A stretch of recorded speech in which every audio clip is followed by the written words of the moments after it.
Bonjour à tous et bienvenue à vous sur notre chaîne YouTube si c'est votre première fois. Pensez à cliquer sur j'aime et à vous abonner à la chaîne pour soutenir notre travail et ne manquer aucune nouvelle vidéo. Je vous souhaite une agréable écoute. Le California Real Estate Sales Person Test est le test qu'une personne doit passer pour devenir agent immobilier en Californie.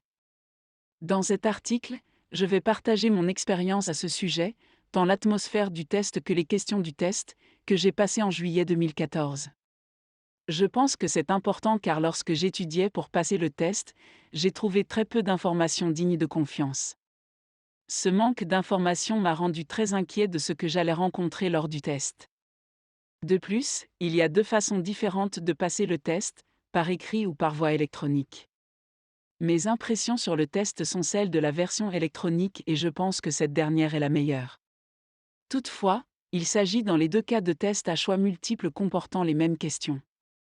Si vous passez le test électronique, je vous conseille d'arriver tôt au centre d'examen.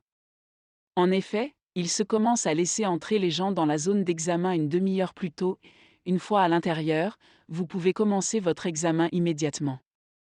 Je pense que c'est important, car cela réduit le temps passé à faire la queue et à s'inquiéter.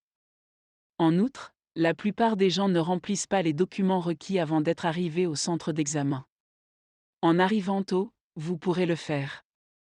C'est un point stupide, mais ce que vous portez au test est important. La moitié des personnes présentes à l'examen portent des costumes s'il s'agit d'hommes et des robes et des talons ou s'il s'agit de femmes. Ils le font parce qu'ils pensent que s'ils portent une tenue professionnelle, ils s'efferont un travail professionnel lors du test. En général, ce n'est pas le cas, il est beaucoup plus difficile de passer un test dans une tenue inconfortable. Toutefois, si vous vous sentez plus à l'aise dans une tenue professionnelle, c'est à vous de voir. La seule chose que vous pouvez apporter à l'examen est votre carte d'identité avec photo. Le test dispose de casiers pour ranger tous vos objets personnels. Cependant, c'est ennuyeux de devoir gérer beaucoup d'affaires supplémentaires, et si votre téléphone sonne alors qu'il est dans le casier, vous serez automatiquement recalé. N'apportez pas votre téléphone, laissez-le dans la voiture. N'apportez pas non plus vos livres sur l'immobilier pour étudier à la dernière minute. Les questions de l'examen ne sont pas celles auxquelles on pourrait s'attendre. Je dirais qu'environ 15% seulement des questions concernaient les agents immobiliers. 50% des questions portaient sur ce qui est illégal pour un courtier immobilier. 25% des questions portaient sur ce qui est illégal pour un constructeur de biens immobiliers. Les derniers 10% concernaient les mathématiques, comme combien d'acres y a-t-il dans un mile carré. Une autre chose étrange était qu'un certain nombre de questions du test répondaient à une autre question. Dans mon test, une question était « Qu'est-ce qu'une propriété riveraine ?» et une autre était « Quel type de propriété jouxte une étendue d'eau ?»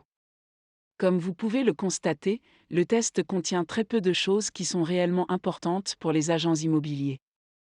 Toutefois, pour en devenir un, vous devez répondre correctement à au moins 70% des questions.